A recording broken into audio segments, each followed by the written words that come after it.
Hey guys, Fire here, bringing you another game review. This time we're checking out ASTROSMASH. This game's currently available in the Xbox Store for a price starting at $15. And I wanted to share my thoughts, let you know what I think, and let you kind of get an opinion on if I think this game's worth picking up. So right off the bat, I do have the music kind of muted. It gets really loud in recording, so apologize there. But I will, for just a brief moment, let you hear a little bit of how it sounds, and sound effects are all pretty much the same throughout the levels, so nothing's really kind of unique there. There's a couple different modes. You have campaign mode, local versus mode, online multiplayer, where you can play online with other people locally and then online players, which is kind of cool, but unfortunately, with multiple attempts trying to find people to play with, the online side of this game's kind of dead already.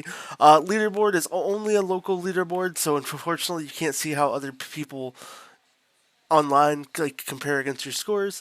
But we'll dive in. The game starts off with a couple different ships that you can pick from.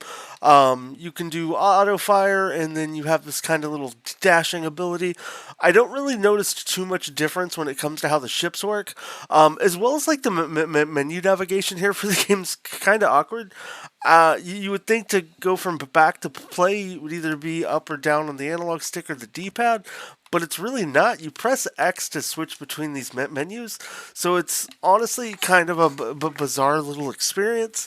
And then when you get into the game, for $15, I'm kind of hoping to have a little more content here. Like, it's initially a game that the first time you play is actually pretty fun and interesting.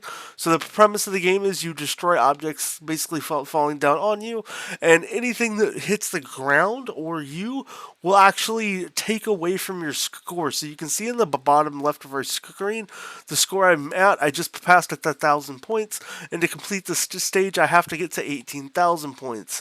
But if any one of these little materials here, we'll let this one on the left hit the ground. If you notice it hits the ground, it does take away from our score.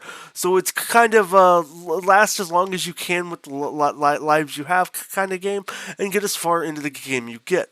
Now, I will give the game credit. The diversity in the different levels that the game has does a really good job, and the different things you're going to encounter, from like random ships, alien ships, different kinds of rocks and meteors and stuff, is actually pretty cool. But like I said, the stuff with the game falls kind of lackluster when there's no real way to have different like firing mechanics. All the ships, for the most part, that I've seen kind of play the same, and there's no real ability to kind of upgrade things. And it's a game too that, unless you're playing with like other people locally, I don't see too many people picking up AstroSmash, and really after playing for more than 20 to 30 40 minutes, really diving back into this game too much. And I think the biggest distractor for me of that kind of opinion is really just the price point this game has. It looks great, it really does. Like, visually, it's a really fun game. There's some different power-ups, but beyond what's kind of initially presented to you, there's really not much more that the game has to offer. Like, for $15 for a shoot 'em up, I would definitely like to see opportunities to maybe upgrade my ship, or be able to just do some different things in the game. Now, that being said, that doesn't necessarily mean there's not opportunities to maybe add stuff to the future to the game, but I think just kind of the way it's sitting now, for me, I think it's a game that I would have to recommend maybe passing on, unless there's some just more content added to the game in the future. It really comes down to just being a little bit of a disheartening experience for me, because it's really fun. Like I said, that for first time you really get into the game, and you kind of get to see everything, and then when you finish and you've gotten 70, 80, 90,000 points, and you're like, oh, okay, can I improve anything? And you could go in for that second playthrough, and there really just isn't anything left for you to kind of gain out of the game.